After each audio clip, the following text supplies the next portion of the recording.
राधे राधे मेरी YouTube family. तो चलिए आज मैं आपके लिए लेकर आई हूँ घी बनाने का एक आसान सा तरीका। जिस तरीके से गांव में घी बनाया जाता है या फिर जैसे हमारे दादी और नानी अपने तरीके से घी को बनाती थी ना, इस घी को बनाने में काफ़ी लंबा ना टाइम लग जाता है। ऐसा बोल सकते हो ना, 24 घंटे का टाइम लगता है जब ये घी हमारे हाथ में आता है। और किस तरीके से बनाती है वो तरीका आज मैं आपके साथ शेयर करने जा रही हूँ। तो सबसे पहले यहाँ पर हमें ज़रूरत होगी उपलों की एक खुली सी जगह की। तो गांव में ये सारी सुविधाएं रहती है। वैसे तो अब गांव में भी कम ही रह रही है, लेकिन फिर भी कुछ हद तक अभी भी गांव में है। मेरे पास भी ये सुविधा है, या स्पेशली जब ये सुविधा आती है जब मुझे ये काम करना होता है। रेगुलर में इस काम को नहीं करती हूँ। आपने बोला था कि दीदी अपने तरीके से घी बनाने का जो तरीका है हमारे साथ शेयर करें, और दूसरे सर्दियों में घी आप किस तरीके से बनाते हो वो तरीका शेयर करें, जिससे आपका घी एकदम वाइट कलर का और एकदम दानेदार टेक्सचर वाला बने और कभी भी ख़राब ना हो। बोला जाता है जब वो घी इस तरीके से बनाया जाता है तो बहुत लंबे टाइम तक, कई सालों तक ये घी चलता है, ना इसमें महक होती है और ना ही ये ख़राब होता है। और ये प्रूफ है, हमारे घर में या गाँव में इस तरीके का घी आपको देखने के लिए मिल जाएगा। सबसे पहले यहाँ पर ज़रूरत होती है उफलों की। तो मैंने यहाँ पर थोड़े से उफले जला दिए थे खुली जगह में रख के। उसके बाद यहाँ पर मैंने दूध डाल दिया था। तो जो दूध है ना, मतलब यहाँ पर 1 से सवा लीटर के जितना दूध तो एकदम फ्रेश था, और 2 लीटर दूध की यहाँ पर मलाई थी, सारा मैंने डाल दिया है। इसको हमें पकाना होता है कम से कम 8 से 9 घंटे के लिए, यानी कि मैंने इसको सुबह रख दिया था और अब देखिए यहाँ पर शाम के टाइम में तो जो धुआं वगैरह होता है वो सब कुछ ख़त्म है, और जो दूध का कलर होता है वो लाल हो जाता है और उस पर बहुत ज़्यादा मोटी एक पपड़ी सी आ जाती है। ठीक है ना। तो शाम का टाइम हो रहा है। आप ये जो नीचे मिट्टी का एक बर्तन सा, यानी हम बोलते हैं इसको हारा हुआ है ना, इसमें अभी भी हल्की सी आँच यानी गर्माहट है। इसमें मैंने उफले जलाए थे ना, वो है। तो इसमें मैंने क्या किया है, करीब ऐसा 50 ग्राम के जितना मैंने यहाँ पर ये जावन यानी कि मट्ठा डाल दिया है और इसको शोर से ढक दिया है। इसको मैं सुबह देखूंगी। अच्छा, सर्दियों में थोड़ा सा ना जावन यानी कि मट्ठा जैसे लगाते हैं ना हम दूध को जमाने के लिए, उसको थोड़ा ज़्यादा सा लगाना चाहिए। कितनी बार ना सर्दियों में जमता नहीं है, गर्मियों में तो ऑटोमेटिक ही उंगली भर भी लगा दोगे तो जम ही जाता है। इसको मैंने अपने सोल से कवर कर दिया था, लेकिन सोल मुझे ओढ़ना होता है तो मैंने इसको रात में ही चेंज कर दिया था। इसके ऊपर एक चादर डाल दी थी।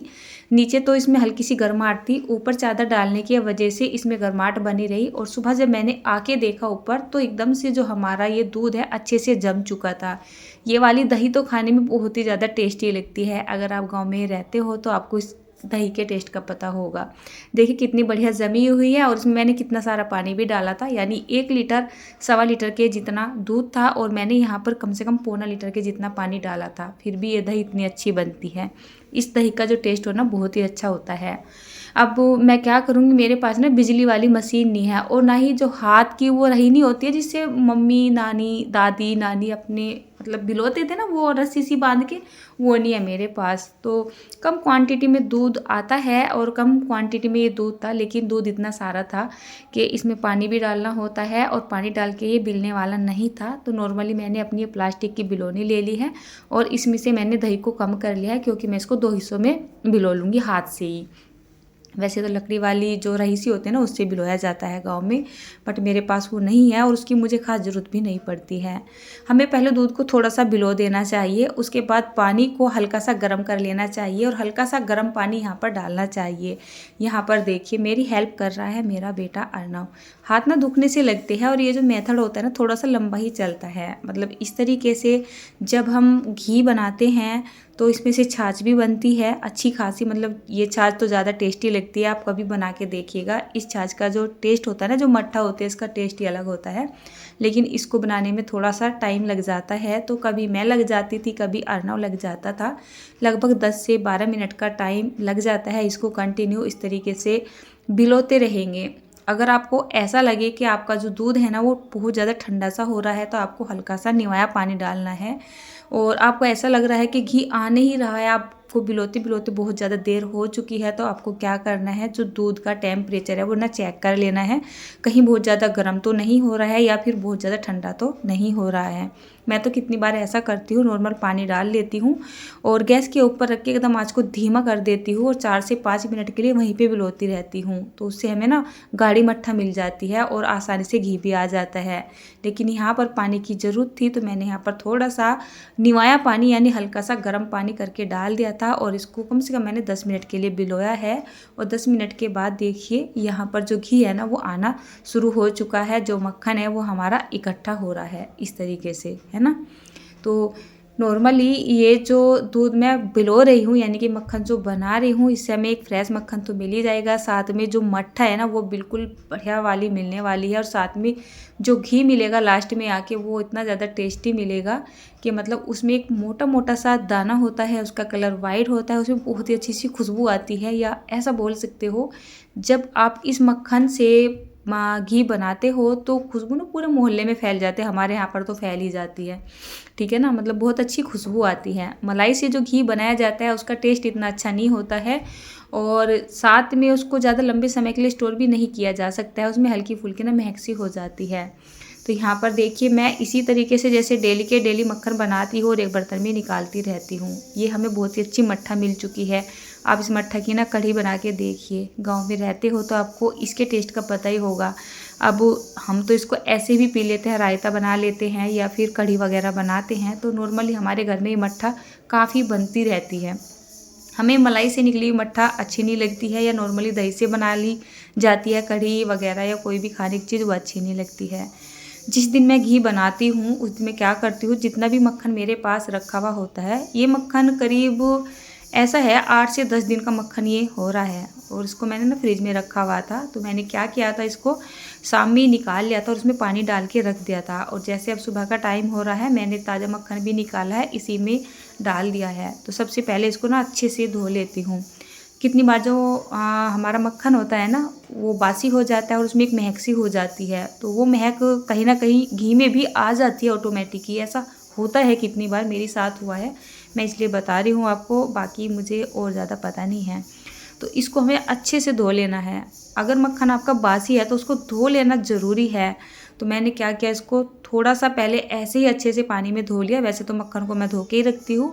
और फिर इसमें मैंने एकदम साफ़ ठंडा पानी डाल के और मक्खन को इकट्ठा होने तक धो लिया है, कहने का मतलब ये है। और यहाँ पर ले लिया मैंने ये लोहे वाली कढ़ाई, क्योंकि आज जो मैं घी बनाने का तरीका है आपको एकदम देसी तरीका बता रही हूँ, जैसे पुराने तरीके से लोग बनाते थे या हमारी दादी और नानी बनाती थी। तो काफ़ी सारा घी है, अच्छे से मैंने इसको धो के इस कढ़ाई में डाल लिया है। इसमें थोड़ा बहुत पानी चला गया था, वो भी निकाल लिया है। इस मक्खन का टेस्ट बहुत ही अच्छा होता है। पता बचपन में क्या करते थे, जब हम सोते रहते थे ना और मम्मी ये दूध बिलोती थी या बड़ी माँ बिलोती थी, तो जो हमारी चारपाई होती थी, चारपाई पे लेटते थे तो उसी में एक रस्सी सी बांध के बिलोया जाता था। और बचपना ना ऐसा ही होता है। तो हम खाट पे लेटे लेटे मम्मी थोड़ा सा मक्खन निकाल के रख देती थी हमारे हाथ पे और हम ऐसे सुबह सुबह खा लेते थे। ऐसा नहीं कि हाथ मुँह धोने का इंतज़ार करेंगे या कुछ भी करेंगे, गाँव में ना ऐसा होता था, ठीक है। अब मैं ऊपर छत पे आ चुकी हूँ और मैंने ना यहाँ पे चूल्हा चालू कर दिया है। दोपहर का खाना मैं चूल्हे पे ही बनाती हूँ और खाना मुझे यहाँ पर बनाना ही था, तो मैंने सोचा चलिए इस घी की रेसिपी को भी शूट कर लेती हूँ, एकदम देसी तरीके से आपको घी की रेसिपी देती हूँ। सर्दियों में चूल्हा चलाने का एक अपना ही मज़ा होता है और साथ में चूल्हे का बनाया हुआ जो खाना होता है ना वो टेस्टी भी होता है और बहुत ही ज़्यादा हेल्दी भी होता है। वैसे मैं रूटीन में नहीं है मेरे कि मैं मिट्टी का चूल्हा हमेशा चलाती हूँ। सर्दी सर्दी अब जैसे जनवरी का महीना चल रहा है, बहुत ज़्यादा ठंड है और नीचे का जो घर है ना वो पूरा पैक है हमारा, तो वहाँ पे बहुत ठंड लगती है। तो ऊपर वाली छत पे आ जाते हैं, चूल्हा चला लेते हैं और दोपहर का खाना बना लेते हैं। सर्दियों में वैसे भी मक्का की रोटियाँ, बाजरे की रोटियाँ या फिर चने वगैरह की रोटियाँ बनती हैं तो गैस की ना अच्छी नहीं लगती है, तो बस यहीं पे बैठे बैठे बना लेते हैं, धूप में भी बैठे रहते हैं और अपना खाना वाना भी यहीं पे खा लेते हैं बना के। साथ में मैं नीचे का सारा काम निपटा के आ जाती हूँ, ऐसा कोई 10-11 बजे 12 बजे तक नीचे का सारा काम कर लेती हूँ दोनों फ्लोर का, और बस फिर ऊपर की सफाई करके यहाँ पर खाना बना लेती हूँ।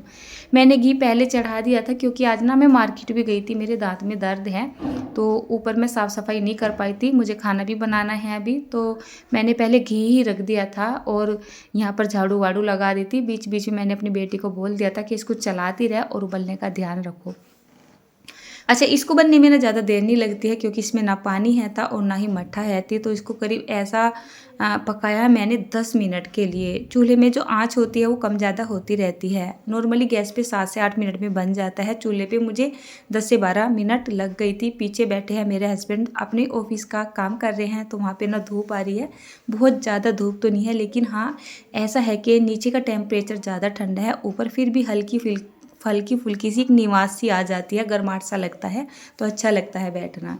तो देखिए इसको 10 से 12-13 मिनट हो चुकी होगी, इसको पका लिया है। और यहाँ पर इसमें जो एक खुरचन-सी होती है वो बहुत ज़्यादा निकलती है मलाई वाले मक्खन में से, और इसमें बिल्कुल भी नहीं निकली है। और ये ना एकदम ट्रांसपेरेंट हो चुका है। लोहे की कढ़ाई है ना, तो हो सकता है आपको एकदम कलर निखरा हुआ ना दिखाई दे रहा हो। लोहे की कढ़ाई में बनाया गया घी बहुत ही अच्छा होता है, हेल्दी भी होता है, टेस्टी भी होता है। और इसका जो कलर है ना एक यूनिक ही होता है, न तो एकदम से वाइट ही होता है और न ही एकदम से बहुत गोल्डन ब्राउन सा होता है। मतलब एक अलग ही कलर होता है जो कि बहुत अच्छा लगता है देखने में, मुझे ऐसा लगता है। तो यहाँ पर जो है ना घी हमारा एकदम पानी की तरीके से दिखाई देने लगा है। इसमें जो खुरचन वगैरह थी वो भी बिल्कुल ख़त्म हो चुकी है। मेरे दोनों ही बच्चों को घी के साथ खाना खाना बहुत ज़्यादा पसंद है, और अभी कुछ दिनों से बहुत बुरी तरह से रूटीन बिगड़ा हुआ था, घी वगैरह सब कुछ ख़त्म हो रखा था। तो काफ़ी दिन मैं ये बना भी रही हूँ, और उनको घी के साथ ही खाना खाना अच्छा लगता है। तो बच्चे देख रहे थे बैठ के, मम्मी फटाफट से घी बना दो हमारे लिए, और इस बार हम अपने घी को ना वेस्ट भी नहीं करेंगे, आराम से थोड़ा मतलब सही तरीके से खाएंगे। नहीं तो बच्चे क्या करते हैं ना, जैसे खाना लेके बैठो उसमें खूब खूब सारा घी डाल लिया, तो मेरे बच्चे ना ऐसे ही करते हैं और घी जल्दी ख़त्म हो जाता है। अभी सिस्टम थोड़ा ख़राब सा ही हो रहा है, और मैं भी बच्चों को बोल रही थी कि अपनी लिमिट के साथ चीज़ों को खाई जाए, अगर वेस्ट ना हो तो थोड़ा लंबे समय के लिए ना चल जाता है। तो देखिए फ़िलहाल ना मैंने क्या किया, इसको अपनी चाय वाली छलनी से ही एक स्टील के डब्बे में ट्रांसफ़र कर लिया है, क्योंकि ऊपर छत पे बैठी हूँ, बार बार ना नीचे जाना पड़ता है। तो अभी ये काफ़ी गर्म है था, तो इसको मैंने प्लास्टिक वाली छलनी में या बारीक जाली वाली छलनी में नहीं छाना है, अभी इसी डब्बे में कर दिया है। तो जैसे ही मेरा ऊपर का खाना वगैरह बन जाएगा, ऊपर का काम मैं ख़त्म कर लूँगी, उसके बाद नीचे जाऊँगी और नीचे जाके इसको छान लूँगी। तो यहाँ पर ना शाम का ही टाइम हो चुका है, घी भी मेरा ठंडा ही हो चुका था। मैंने पहले इसको हल्का सा ही गरम कर लिया था, और यहाँ पर ये क्या बोलते हैं ना, इसको मर्तबान सा एक ले ली हांडी सी, चीनी मिट्टी की है ये। और मैंने ये प्लास्टिक की जो जाली वाली छलनी होती है ना वो ले लिया, और उसमें इसको छान लिया है। अगर हम इसको चाय की छलनी में यानी कि स्टील की छलनी में छानते हैं तो इसमें हल्के हल्के से ना कालापन सा आ ही जाता है, क्योंकि उसकी जाली ना मोटी होती है।